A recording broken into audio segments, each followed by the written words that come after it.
Meus irmãos, bom dia, graça e paz. Eu vou pedir para os irmãos abrirem a Bíblia no livro dos Juízes, capítulo 6, os últimos versículos do capítulo 6 de Juízes, do verso 36 até o verso 40. Juízes 6, de 36 a 40. Alguns irmãos estavam me perguntando quando é que eu ia chegar nesse texto, né? Então a gente chegou, irmãos, no texto que fala sobre os testes de Gideão, testes que são tão admirados por algumas pessoas e até mesmo imitados por pessoas de nossa época. Eu espero instruir os irmãos com fidelidade a respeito do modo como devemos lidar com essas questões. Vamos ler a palavra do Senhor, Juízes, capítulo 6, do verso 36 a 40. A palavra de Deus diz assim: Disse Gideão a Deus: Se hás de livrar a Israel por meu intermédio, como disseste, eis que eu porei uma porção de lã na eira. Se o orvalho estiver somente nela, e seca a terra ao redor, então conhecerei que hás de livrar Israel por meu intermédio, como disseste. E assim sucedeu, porque ao outro dia se levantou de madrugada e, apertando a lã do orvalho dela, espremeu uma taça cheia de água. Disse mais Gideão: Não se acenda contra mim a tua ira, se ainda falar só esta vez. Rogo-te que mais esta vez faça eu a prova com a lã, que só a lã esteja seca, e na terra ao redor haja orvalho. E Deus assim o fez naquela noite, pois só a lã estava seca, e sobre a terra ao redor havia orvalho. Vamos orar? Senhor, nosso Deus, o Deus que, ao contrário dos ídolos, se revela, fala, comunica com clareza a vontade que tem aqueles que lhe pertencem. Nós te bendizemos, ó Deus, por tua santa palavra, a comunicação perfeita e suficiente concedida pelo Senhor ao teu povo para nos conduzir e para nos ensinar a respeito de tudo que é necessário para a nossa salvação, para a nossa vida e para o meio como devemos te glorificar.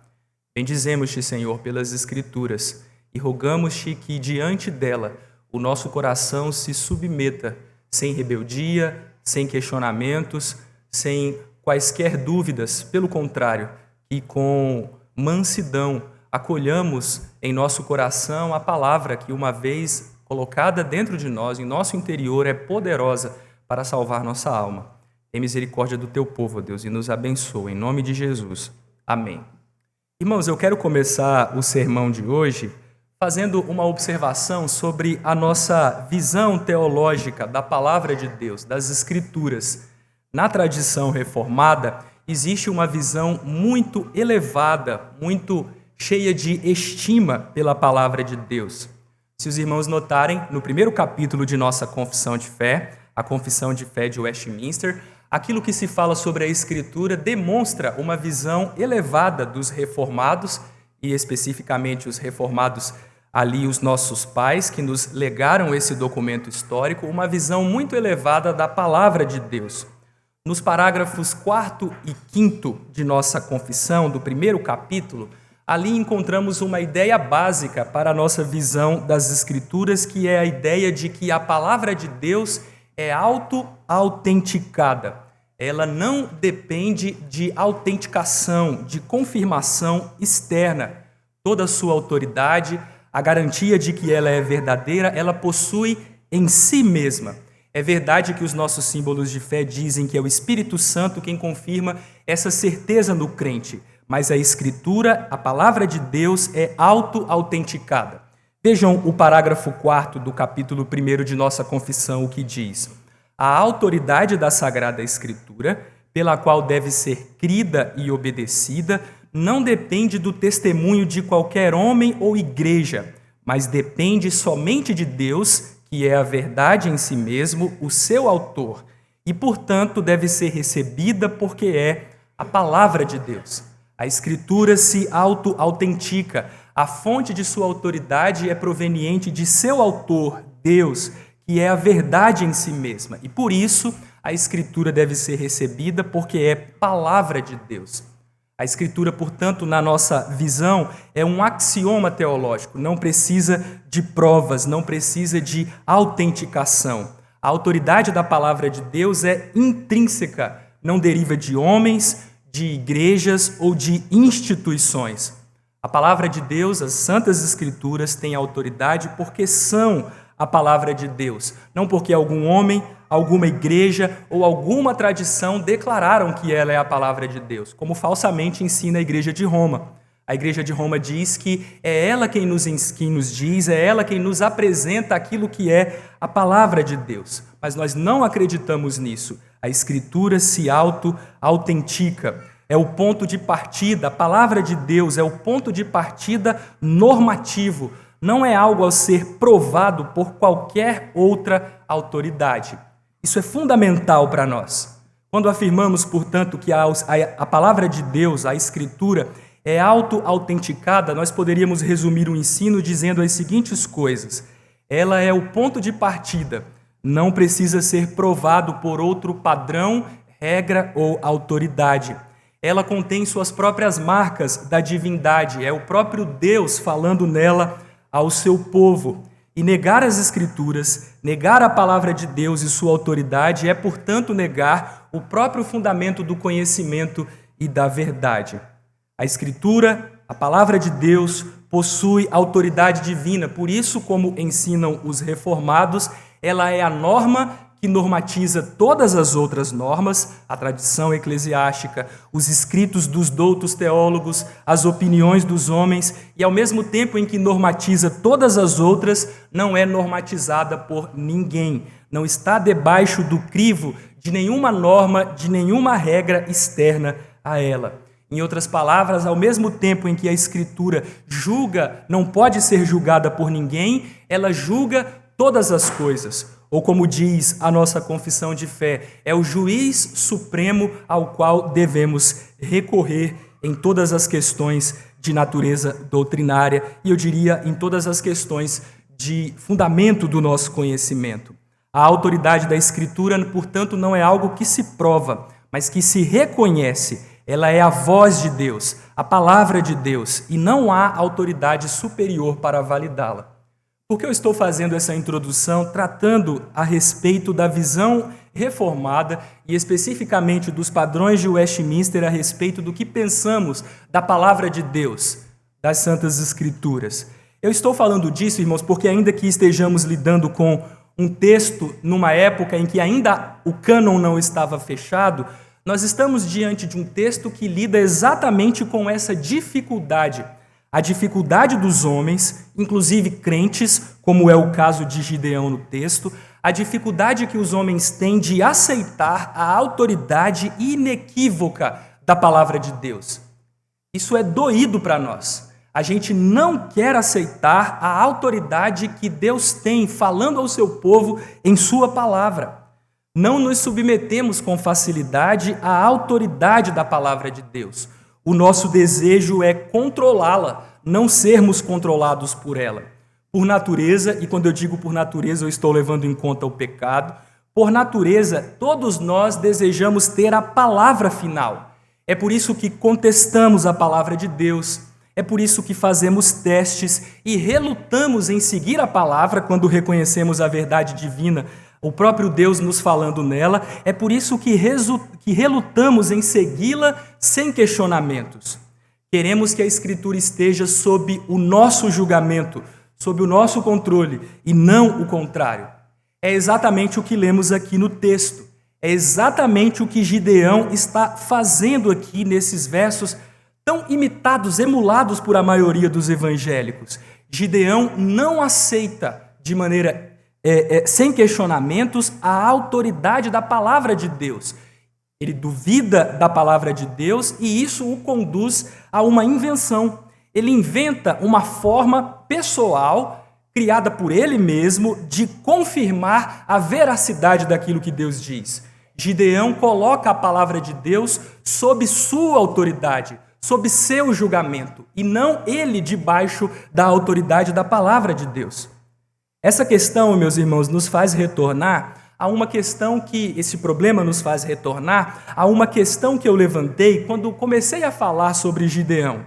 E qual era o problema que eu citei para os irmãos? Há um desafio interpretação da história de Gideão e dos diversos personagens da palavra de Deus no Antigo Testamento especialmente. E que desafio é esse? Todos temos uma dificuldade, a maioria dos leitores da palavra de Deus tem dificuldade de reconhecer que a história dos servos de Deus, com exceção da história do bendito servo Senhor Jesus Cristo, todas as histórias dos demais personagens da palavra de Deus são narrativas que combinam elementos de fé e de infidelidade, de obediência e de desobediência, de acertos e também de erros. Nós estamos diante do relato de um servo de Deus valoroso, um herói, mas como temos aprendido, um herói da fé, como temos sido ensinados pelo reverendo Gustavo, especialmente um herói da fé, não um herói da moralidade. Na verdade, meus irmãos, Gideão era um herói da fé, mas apesar disso, uma fé com muitas deficiências, muito limitada. E essa distinção é fundamental exatamente porque isso nos ajudará a evitar os erros que encontramos no relato de Gideão. E estamos diante de um desses erros. Gideão não deveria ter feito o que ele faz aqui. Não deveria ter feito isso. E as pessoas que o imitam estão seguindo no caminho do pecado. É um erro que Gideão está fazendo. Em Hebreus 11, de 32 a 33, o texto em que Gideão é citado como alguém de fé, ali é dito que pela fé Gideão subjugou reinos. De fato, subjugou reinos. Venceu os midianitas, amalequitas e povos do Oriente. Mas essa afirmação da palavra de Deus não faz de Gideão alguém a ser imitado em todas as coisas que ele fez e que são narradas nas Escrituras. Alguém a ser imitado nas demais áreas de sua vida. Na verdade, meus irmãos, eu tenho dito e repito, quase tudo que Gideão fez e que é narrado nos capítulos 6 a 8 de Juízes, inclusive este episódio da lã e do orvalho, não deve ser reproduzido pelos crentes hoje. São alertas divinos de como os servos de Deus podem incorrer em pecado. Nós estamos diante de um episódio de fraqueza deste herói da fé, e não de força, e não um episódio exemplar, uma ação exemplar de Gideão. Nós estamos diante de uma manifestação de um homem cuja fé estava vacilando, um homem cheio de relutâncias, com dificuldades de confiar no Senhor.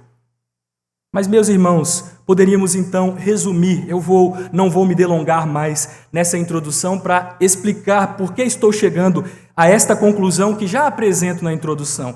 Esse texto nos ensina, esse texto pode ser visto de duas perspectivas ou sob dois aspectos. O aspecto humano, a fé vacilante que conduz Gideão à realização de testes ambíguos, eu diria até pagãos, e a ação do Senhor para revelar a sua vontade e a sua soberania e a sua vontade para libertar o seu povo.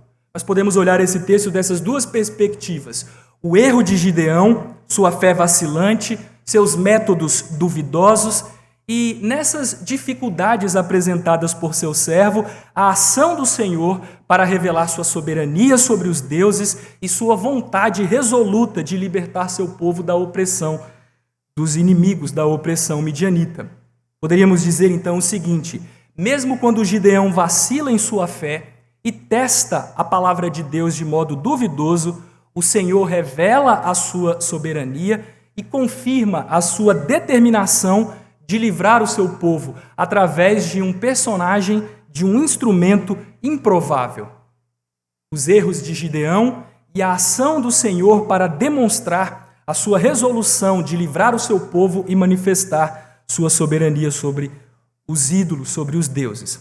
Mas comecemos descrevendo os erros de Gideão. Em primeiro lugar, eu gostaria que os irmãos notassem que o que está em jogo aqui no texto é a veracidade ou fidedignidade da palavra de Deus.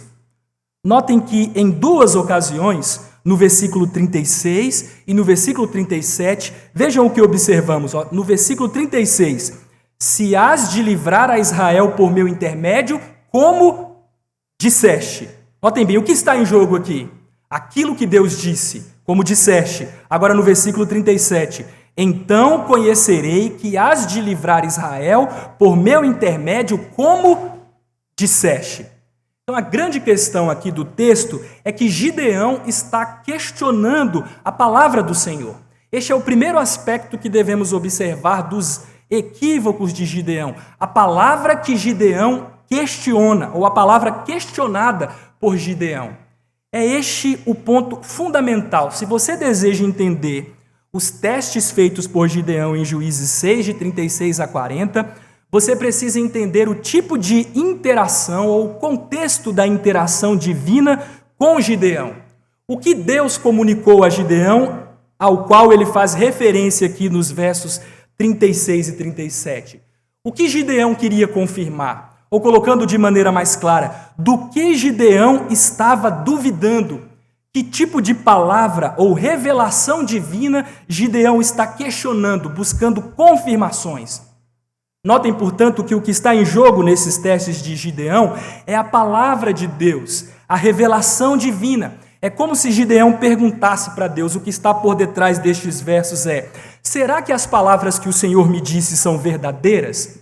Eu posso confiar nelas? Se sim, se a palavra de Deus for verdadeira, for de fato fidedigna, então que Deus faça aquilo que eu estou demandando. É mais ou menos isso que Gideão está fazendo. Ele está questionando a palavra de Deus. Será que o que Deus me disse é verdadeiro? Eu posso confiar nisso mesmo? Retomando e repetindo a pergunta, do que Gideão estava duvidando? Que palavra Gideão estava questionando?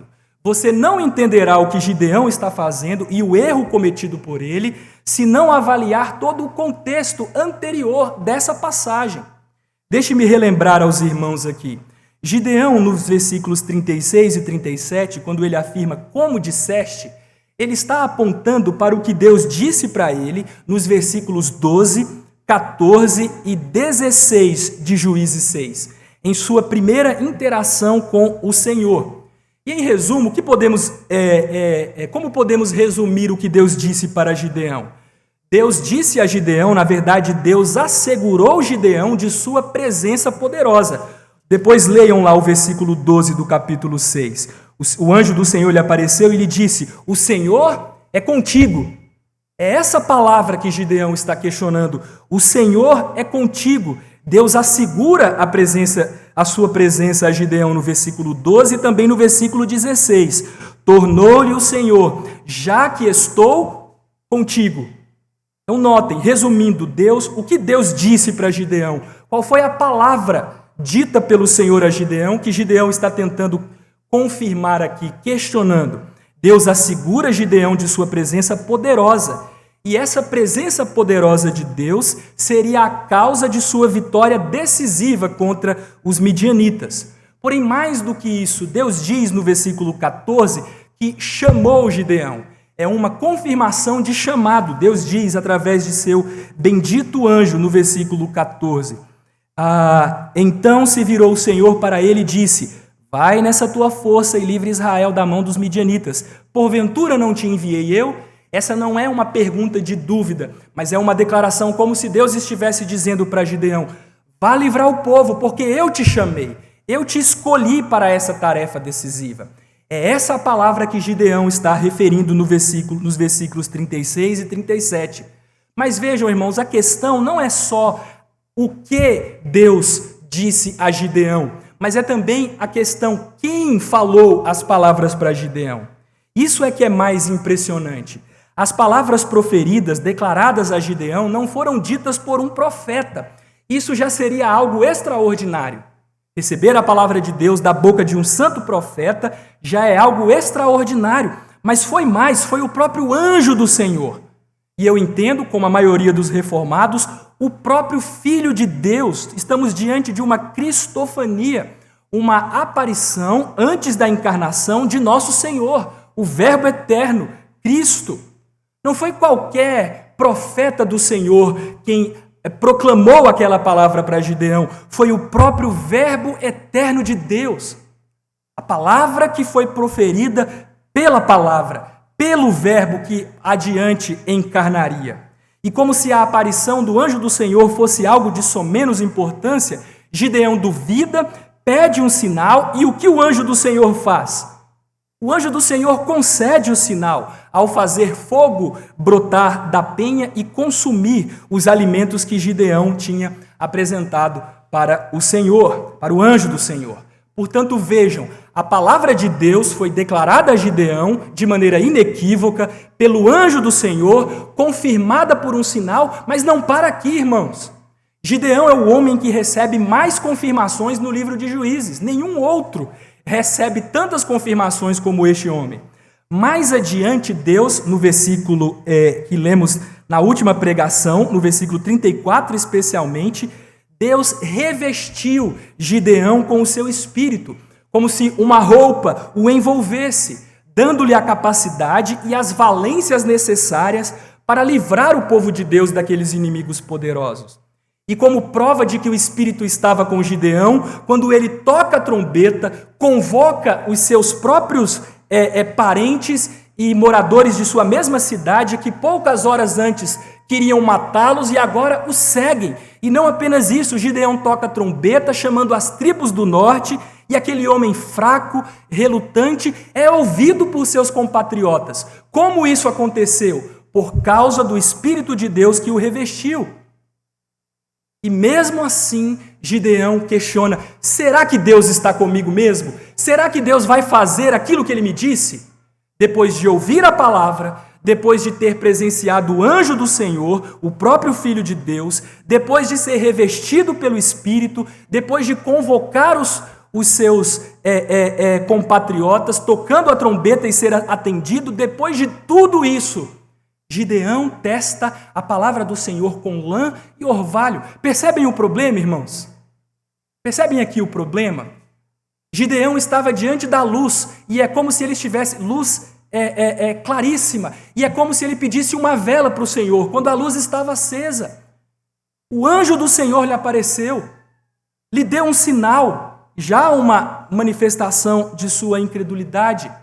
O Espírito do Senhor o revestiu com a sua força e capacitação, e ainda assim Gideão quer tirar dúvidas por seus próprios meios. O homem que mais recebeu confirmações divinas no livro dos Juízes, como já disse. Alguém que inclusive viu o anjo do Senhor e não morreu.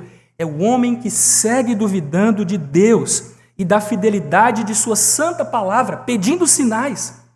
Eu ressalto aos irmãos a presença da conjunção se, aí no versículo 36. Se has de livrar a Israel por meu intermédio. E no versículo 37, se o orvalho estiver somente nela. É a dúvida, estabelecendo condições. Isso se destaca na narrativa de Gideão. E notem, Gideão faz uma promessa para Deus. Gideão diz assim: se o Senhor fizer o que eu estou pedindo, a lã ficar molhada, mas ao redor ficar seco, então eu saberei que o Senhor me enviou. Deus faz. E o que Gideão faz imediatamente depois? Ele confia? Não, Senhor, me desculpa, me perdoe. A linguagem é educada, mas é uma linguagem para esconder um coração incrédulo e reluta em confiar no Senhor. Não confundam educação com reverência. Gideão não estava aqui manifestando reverência. Ele está duvidando da palavra de Deus, e assim são os crentes. Aqueles crentes que são infiéis projetam sua infidelidade em Deus. Gideão é um homem infiel. Gideão é um homem infiel porque ele prometeu uma coisa e fez outra. Ele prometeu: se o Senhor fizer isso daqui, eu vou confiar. Deus faz e ele não confia. Senhor, eu vou pedir mais uma vez, me perdoa só mais esta vez. Gideão não é um homem de palavra, mas ele projeta a sua infidelidade na palavra de quem? A palavra de Deus. Quantos crentes não agem desse jeito? Quantos crentes de fé vacilante costumam atribuir suas fraquezas e infidelidade a Deus? Meu irmão, seja Deus verdadeiro e todo homem mentiroso. Deus não mente como você e eu. A palavra de Deus é verdadeira, é certa. Aquilo que Deus diz é fidedigno. Resumindo, então, para passarmos para o próximo ponto, é da palavra de Deus, proferida pelo Verbo divino, o Filho de Deus, em aparição antes de sua encarnação, palavra confirmada por sinais e pelo revestimento do Espírito, é desta palavra que Gideão está duvidando. É desta palavra. Vou repetir, a palavra proferida pelo Verbo divino, confirmada por um sinal feito pelo Verbo de Deus, o Filho de Deus em aparição antes de encarnação, depois confirmada pelo revestimento do Espírito. É desta palavra que Gideão está duvidando. A vontade de Deus estava clara para Gideão. Deus foi claro em manifestar. O problema estava no coração daquele homem cheio de dúvidas. Mas, em segundo lugar, depois de descrever a palavra que Gideão questiona, é importante observar os métodos utilizados por Gideão para testar a palavra de Deus. Quais são esses métodos, irmãos? Vocês já notaram? Eu coloquei aqui métodos ambíguos / pagãos.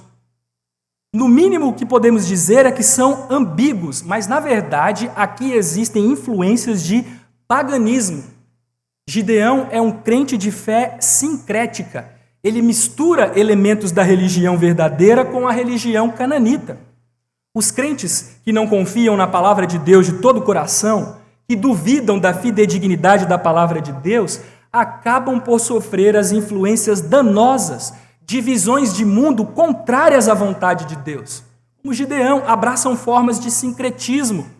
Há vários indícios no texto, várias evidências de que Gideão, quando duvida da palavra de Deus, lança mão de métodos no mínimo questionáveis. Métodos com traços que remetem a práticas pagãs. Saiba disso, irmãos. Quando você duvida da palavra de Deus, quando você não confia na palavra de Deus de todo o coração, sem qualquer sombra de dúvidas, você haverá de ser influenciado por práticas e convicções pagãs. A sua fé será contaminada, não tenha dúvidas disso. Se você não confia de todo o coração na palavra de Deus, a sua visão de mundo será contaminada por visões antibíblicas. Exatamente o que está acontecendo com Gideão. Vejamos as evidências de que ele estava sofrendo influências de convicções e cosmovisões pagãs. Notem que Gideão usa aqui, a primeira delas, é que Gideão usa um método não ordenado para determinar a vontade divina. As técnicas usadas por Gideão seriam técnicas naturais para adivinhadores do Antigo Oriente Próximo. Se um devoto de Baal, se um pagão cananita estivesse fazendo isso daqui, você olharia e dizer, é isso mesmo, eles agem assim. Mas um israelita agir dessa forma, isso é muito estranho. Isso é muito estranho. Essa seria uma técnica natural para adivinhadores do Antigo Oriente Próximo, para um pagão cananita em seu tratamento e relação com Baal, o deus da tempestade, da chuva, do orvalho, da fertilidade associada com a lã. Mas para um israelita, essa postura é não apenas estranha, é na verdade um sinal de sincretismo. Vejam, irmãos, no livro dos Juízes, vocês devem se lembrar qual é o método de Deus, estabelecido por Deus para lançamento de sortes. Os irmãos devem se lembrar disso. É o método Urim e Tumim, as pedras que estavam no peitoral do sacerdote e que o sacerdote apenas poderia lançar. E você deve estar se perguntando, por que eu estou citando isso? Porque há um episódio, na verdade 2 episódios, um de maneira mais implícita, logo no início do livro, em Juízes 1, versos 1 e 2, em que provavelmente Urim e Tumim, o método foi utilizado, mas isso fica ainda mais explícito no capítulo 20, naquele capítulo que descreve a guerra civil das tribos de Israel contra a tribo de Benjamim. O que é dito ali? Ali é dito diversas vezes, eu vou citar os versículos para os irmãos. Em Juízes 20, versículo 18, versículo 23 e versículos 27 e 28, nós lemos que os filhos de Israel consultaram o Senhor. E especialmente os versos 27 e 28 nos mostram como essa consulta foi feita. Eu vou ler para os irmãos Juízes 20, versículos 27 e 28. Olha o que a Bíblia diz. E os filhos de Israel perguntaram ao Senhor, porquanto a arca da aliança de Deus estava ali naqueles dias, e Finéias, filho de Eleazar, filho de Arão, ministrava perante ela naqueles dias. Os filhos de Israel perguntaram ao Senhor, dizendo, tornaremos a sair ainda a pelejar contra os filhos de Benjamim, nosso irmão, ou desistiremos? Respondeu o Senhor, subi, que amanhã eu os entregarei nas vossas mãos. O que eu quero dizer com esse texto é que, evidentemente, um sacerdote, Finéias, estava lançando as sortes para determinar a vontade de Deus para o seu povo. Ou seja, meus irmãos, no tempo de Gideão, o primeiro santuário de Deus foi destruído apenas mais adiante, no tempo de Eli. No tempo de Gideão havia o tabernáculo, um sacerdote ordenado, designado por Deus para consultar sua vontade. Um método ordenado para consultar a vontade de Deus. Um método ordenado de revelação. Se Gideão ainda mantivesse dúvidas em seu coração, como os israelitas do capítulo 20, o que ele deveria fazer? Ele deveria ir até o santuário do Senhor, onde havia um sacerdote ordenado, e ali, através de um meio autorizado por Deus, consultar a vontade do Senhor. Através de um sacerdote que lançaria sortes pelo método Urim e Tumim. Mas o que Gideão faz? E vejam, irmãos, aqui eu chamo a atenção para uma coisa. Eu acredito que aqui nós temos uma primeira tentativa improvisada de usurpação do sacerdócio, especificamente do papel sacerdotal de revelar a vontade de Deus. Porque lembrem-se, entre as muitas tarefas do sacerdote estava esta, de ser um mediador da revelação divina. Quando Deus queria comunicar sua vontade, um dos meios de fazer isso era qual deles? O sacerdote lançando Urim e Tumim. Eu entendo que Gideão aqui está numa tentativa improvisada de usurpar essa prerrogativa sacerdotal, de comunicar a vontade de Deus, de confirmar a palavra de Deus. Ele está tentando estabelecer o seu método próprio, aqui improvisado, mais adiante de maneira mais estável, institucionalizada. E por que eu digo isso? Aqui eu chamo a atenção dos irmãos para um detalhe, textual interessante. No versículo de número 37, Gideão diz assim: eis que eu porei. Notem bem, eis que eu porei. Esse verbo por é muito importante. Ele aparece mais 2 vezes na narrativa de Gideão, mas a que importa para nós é a que aparece em 8:27. O que Gideão faz em 8:27? Diz o texto bíblico: desse peso, o ouro que os israelitas lhe concederam, desse peso fez Gideão uma estola sacerdotal. Vejam bem, qual é o desejo de Gideão? É usurpar uma prerrogativa sacerdotal, de comunicar a revelação divina. No capítulo 6, de maneira improvisada, o que ele tinha ali, lã e orvalho, mas mais adiante, de maneira mais institucionalizada e estável. Desse peso fez Gideão uma estola sacerdotal e a pôs na sua cidade em Ofra, e todo Israel se prostituiu ali após ela. A estola veio a ser um laço a Gideão e a sua casa. Vejam, Gideão pôs a estola na sua cidade. O mesmo verbo, eu vou pôr uma porção de lã na eira.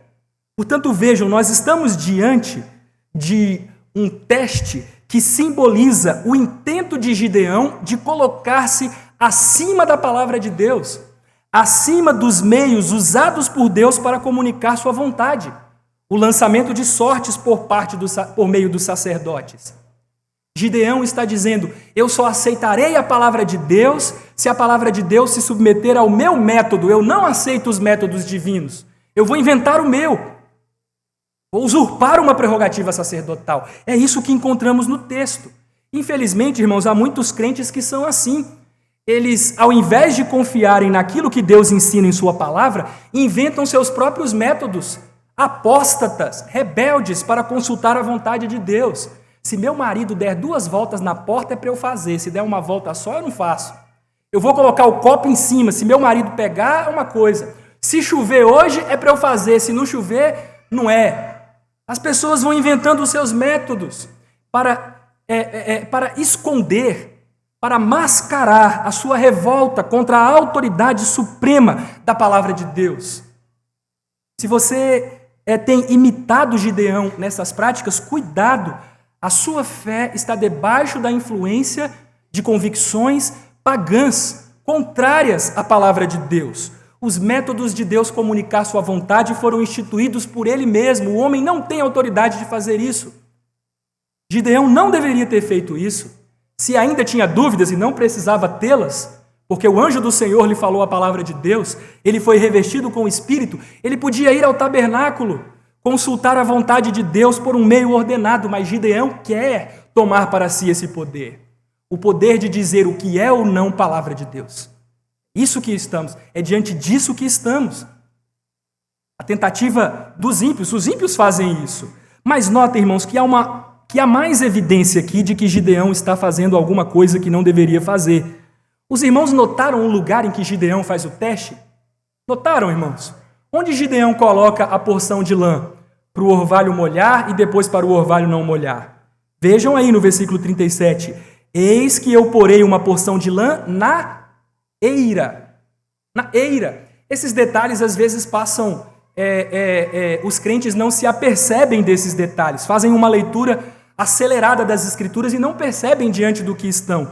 Meus irmãos, a eira tem um papel, era um lugar, de fato, não estou negando o lugar, mas a eira tem um forte significado simbólico e religioso no mundo antigo, especialmente em Canaã. Sabe onde Baal era adorado, irmãos? Sabe onde Baal era adorado? Numa eira. Numa eira, por quê? Porque a eira é o lugar onde se peneira o trigo, onde se joeira o trigo. E quem concede fertilidade às plantações? Quem fazia isso na cabeça de um cananita? Baal. É por isso que os seus festivais religiosos, idólatras, para Baal eram feitos nas eiras. Um lugar sagrado vinculado à fertilidade da terra, associado aos deuses agrícolas, especialmente Baal, o senhor da colheita, da chuva e do orvalho. Um centro religioso, onde rituais eram celebrados com oferendas de cereal, de vinho e de óleo. Se você acha que eu estou exagerando, em Oséias, capítulo 9, versículo 1, isso é dito com clareza a respeito da idolatria de Israel. Não te alegres, ó Israel, não exultes como os povos, porque com prostituir-te abandonaste o teu Deus, amaste a paga de prostituição em todas as eiras de cereais. As eiras eram locais associados às práticas idólatras. E onde Gideão vai fazer o seu teste? Gideão vai fazer o seu teste numa eira. Quando Gideão coloca a lã na eira e pede um sinal que envolve orvalho, o orvalho que molharia a lã e depois a terra, percebemos aqui que o Espírito Santo, através do autor sagrado, está intencionalmente combinando dois elementos da tradição religiosa cananita, para demonstrar que Gideão está sob influência perniciosa de convicções, de tratamentos às divindades, de relacionamento com a divindade, de convicções cananitas. Poderíamos dizer que Gideão monta uma espécie de ritual baalista, mas um ritual com toda a aparência, com todo cenário dedicado a Baal, mas no final das contas para lidar com o Senhor. Gideão estava tratando o Senhor como se Deus fosse Baal. Há um claro sinal de sincretismo aqui. Aliás, a palavra lã, aí traduzida por lã, vem de uma palavra hebraica, de uma raiz que significa tosquia. E os irmãos devem se lembrar que nas festas da tosquia também existiam festivais religiosos. Então vejam, o Espírito Santo usa o narrador para escolher palavras que demonstram que o ambiente, o cenário montado por Gideão é um cenário influenciado por práticas cananitas. Mas uma última evidência de que o método de Gideão é um método pecaminoso é o nome de Deus na passagem. Meus irmãos, vocês notaram que dos versos 36 a 40, o nome Iavé, traduzido com letras maiúsculas, Senhor com letras todas maiúsculas, não aparece? Vocês notaram isso? Leitura apressada da gente. Eu vou dar aqui a estatística para os irmãos. O termo que aparece aqui é o termo Elohim. O termo Elohim aparece 5 vezes de Juízes 6, de 10 a 35. Os versículos anteriores a esse que descrevem a interação de Deus com Gideão. Nos versos anteriores da interação de Deus com Gideão, o nome Elohim aparece 5 vezes. Sabe quantas vezes aparece o nome Iavé nestes versos de 10 a 35, os versos anteriores? 21. 21, vejam a questão. Nos versos anteriores, Elohim aparece 5 vezes. Yahvé, 21. E eu nem estou considerando de 1 a 10. Eu nem estou considerando, melhor, de 1 a 10. Eu estou considerando apenas de 11 a 35 do capítulo 6. Mas agora, nos versículos 36 a 40, o nome Yahvé, que predomina nos versos anteriores, não aparece. Qual a explicação para isso, meus irmãos? A explicação para isso é que o procedimento de Gideão é indigno do santo nome de Deus, Yahvé, Senhor. Além disso, isso revela a confusão teológica por parte de Gideão. Gideão está tratando o Senhor, o Deus da aliança, como se ele fosse um Deus cananita qualquer, por um ritual adequado para os deuses cananitas, mas não adequado para o Senhor.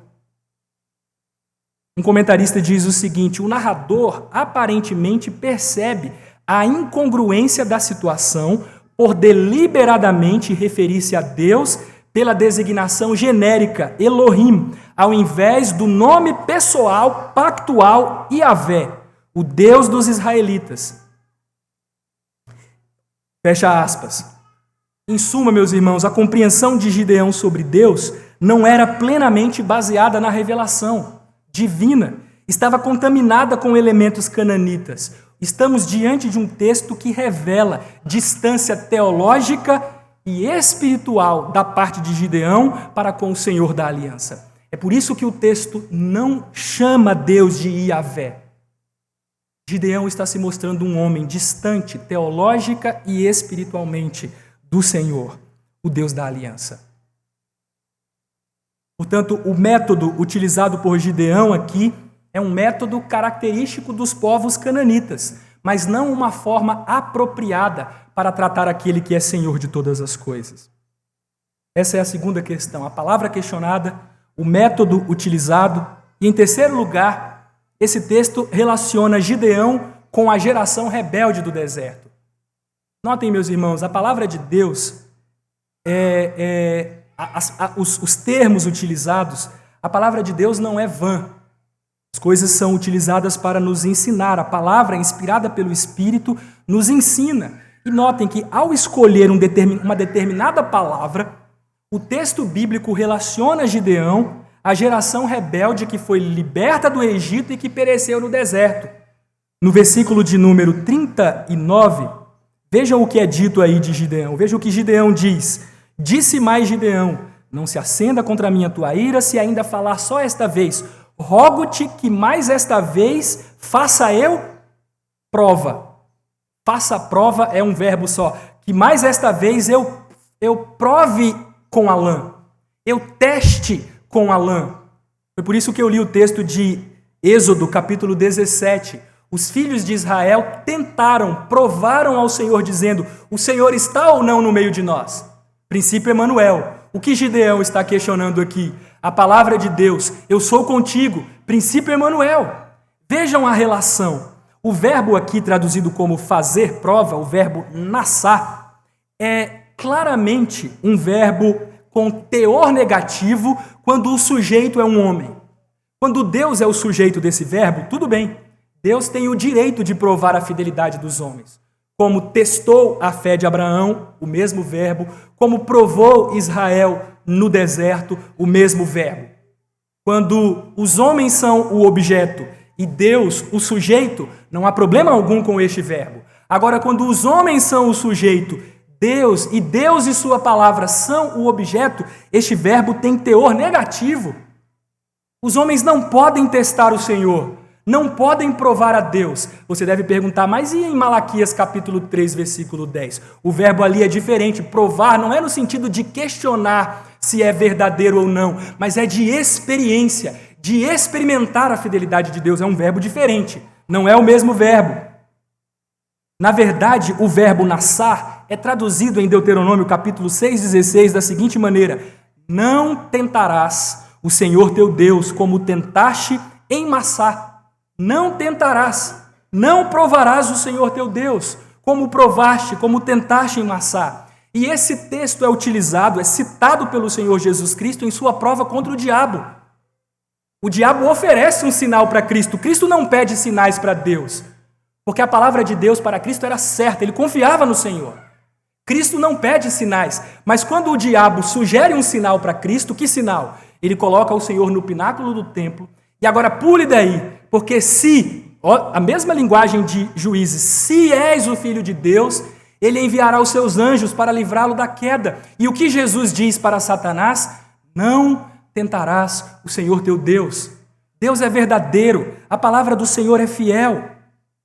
Mas ao provar a palavra de Deus, ao testar a palavra do Senhor, Gideão é colocado na mesma categoria daqueles que se rebelaram contra o Senhor depois de sua redenção e pereceram no deserto. Meus irmãos, Gideão aqui está agindo de maneira oposta ao que é ensinado na palavra de Deus. Hoje, se ouvirdes a sua voz, não endureçais o coração, como em Meribá, como no dia de Massá no deserto, quando os vossos pais me tentaram, pondo-me à prova, não obstante terem visto as minhas obras. Os testes de Gideão retratam alguém que ouviu a palavra de Deus, que viu os sinais de Deus, suas obras, mas que teve o coração endurecido por causa da dúvida. E o seu coração endurecido, tomado por dúvidas, o fez testar a palavra do Senhor, pedindo mais sinais, através de métodos não ordenados, métodos cananitas, os métodos utilizados por Gideão. Mas já chegando à conclusão, meus irmãos, notem que eu disse para os irmãos no início que o texto pode ser visto sob dois aspectos ou sob duas perspectivas. Ele não apenas revela as fraquezas de Gideão, suas dúvidas, os seus questionamentos da palavra de Deus. Ele também revela a ação divina para manifestar sua soberania sobre Baal e o seu propósito resoluto de livrar seu povo através de um personagem fraco, Gideão.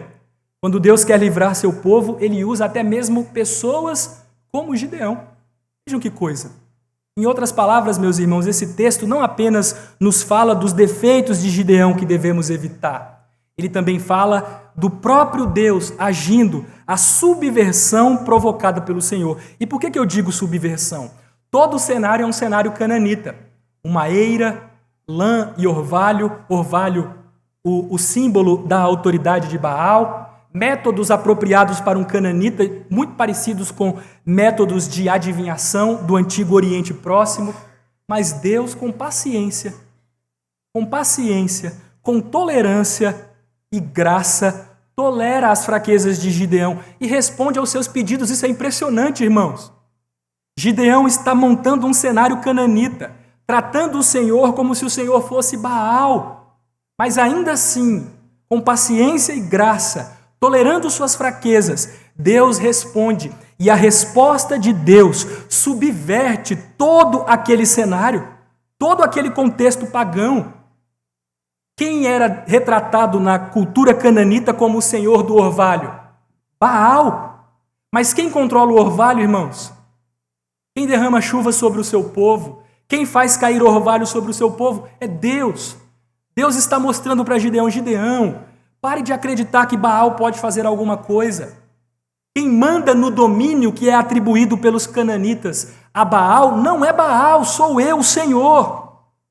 O domínio de Baal agora é o espaço para Deus revelar-se como o verdadeiro Deus, aquele que domina o território de Baal. E no que diz respeito à eira? A eira, um lugar de idolatria, de adoração a Baal, o Senhor da colheita, agora é o lugar onde Deus manifesta o seu poder a Gideão. Aliás, umas palavrinhas a mais sobre a eira. Eu já estou finalizando, meus irmãos. Umas palavrinhas a mais sobre a eira. Os irmãos se recordam onde o templo foi construído? Os irmãos se recordam. Mas o templo foi construído num terreno que Davi comprou, que é chamado de Eira de Ornã ou Araúna. Quem era Araúna? O Jebuseu. O Jebuseu, isso é importante, irmãos. Os Jebuseus eram um povo cananita. Provavelmente aquele lugar era um lugar de adoração pagã, mas Deus reclama aquele local para si, mostrando que onde os homens atribuem poder aos deuses, quem manda é o Senhor. Deus subverte, estamos diante aqui de uma subversão literária da teologia cananeia. Uma subversão que simboliza o domínio de Deus sobre as divindades pagãs. Deus está acima delas. Deus domina no território que supostamente lhes pertence. Baal não é o senhor do orvalho e da eira. Deus é o senhor do orvalho e da eira. Os irmãos devem se lembrar que antes, Deus está conquistando o coração de Gideão, tão tomado por sincretismos e dúvidas. Antes, no capítulo 6, versículo 21, qual sinal Deus deu para Gideão? O fogo. Baal não está literalmente associado ao fogo, mas está associado a tempestades. E o que acontece em muitas tempestades quando raios são lançados? O que raios provocam? Incêndios. É por isso que Elias, no seu confronto com os profetas de Baal, pede fogo dos céus. Deus está mostrando para Gideão: Gideão, não temos deuses. Não duvide de minha palavra. Quem manda no mundo, quem governa o mundo é o Senhor. Deus está subvertendo não apenas o cenário criado por Gideão, mas as convicções pecaminosas de seu povo para mostrar que ele é o único Deus. Um comentarista resume isso de maneira muito bonita. Ele diz: apesar de tudo que Gideão fez, contudo, a paciência de Deus com Gideão é um sinal de esperança e uma lembrança que quando Deus decide livrar o seu povo, ele fará isso, mesmo que ele tenha que usar heróis demasiadamente improváveis. Meus irmãos, Gideão é um homem improvável, mas Deus subverte todo este cenário para mostrar que o seu desejo é livrar seu povo e ninguém pode impedi-lo de fazer isso. Eu quero terminar apenas com duas aplicações, meu horário já está estourando. Eu quero terminar com duas aplicações. A primeira delas, irmãos, é que todos lidamos com uma dificuldade. É mais fácil confiar na palavra do homem do que na palavra de Deus. Eu acredito, irmãos, que o teste de Gideão não é apenas uma dúvida de Gideão em relação à palavra de Deus. É também uma manifestação de medo de que a palavra do homem se cumpra. Por que Gideão pede para Deus lidar com orvalho, para Deus lidar numa eira? É porque Gideão quer saber, será que Deus é maior do que Baal mesmo? Porque o que fora dito antes para Gideão por boca de seu pai? Gideão disse que se Baal é Deus, então que contenda contra Gideão, que contenda por si mesmo. Eu acredito, irmãos, que o que está conduzindo Gideão aqui é o seguinte: será que as palavras de meu pai vão se cumprir? Será que aquilo que meu pai afirmou, no final das contas, vai se cumprir? Baal vai me atacar? Eu preciso ter garantia disso. Será que a palavra de Deus é verdadeira ou a palavra de meu pai é a palavra verdadeira? Meus irmãos, como temos facilidade de confiar naquilo que o homem diz, não é verdade? Eu fico impressionado com as pessoas enganadas por tantos falsos profetas. Elas ouvem e fazem as maiores barbaridades. Eu já contei para os irmãos de um indivíduo que tinha em Bocaiúva que ele disse que todas as pessoas da igreja tinham que fazer um voto de raspar a cabeça. Todo mundo da igreja dele raspou a cabeça, homens e mulheres, e andavam de sandália de dedo e pano de saco na cidade. Foi um escândalo para a cidade aquilo. As pessoas acreditaram. Mas quando você anuncia a palavra simples de Deus, o que os homens fazem? Não é possível que isso é verdade? Será mesmo? Será que a palavra de Deus é verdade? Irmãos, nós temos facilidade de confiar na palavra do homem e dificuldade para confiar na palavra de Deus. Mas lembre-se de uma coisa: a palavra de Deus é verdadeira e certa. A palavra de Deus é fidedigna. Não há por que não confiar. Não há por que não duvidar. Para finalizar, Deus já nos deu sua palavra final em Cristo. Gideão teve o privilégio de ouvir a revelação divina da boca do próprio Filho de Deus. Hebreus capítulo 1, versículos 1 e 2, nos fala que, como crentes da nova aliança, nossa condição é ainda superior. Porque outrora o Pai falou, Deus falou, muitas vezes e de muitas maneiras aos pais pelos profetas, mas nos últimos dias nos falou pelo Filho, a quem constituiu herdeiro de todas as coisas, pela qual também fez o universo. Meu irmão, você não precisa de testes, sinais, provas. Você não precisa dar chave 2 voltas, 1 volta. Você não precisa fazer testes com a chuva ou com chuva ou sem chuva, garoa ou sem garoa. Você tem a palavra final de Deus em Cristo. Essa palavra é fidedigna, perfeita, depurada 7 vezes em cadinho de barro. Não há por que duvidar. Meu desejo é que o Senhor fortaleça o seu coração e a sua fé na palavra dele.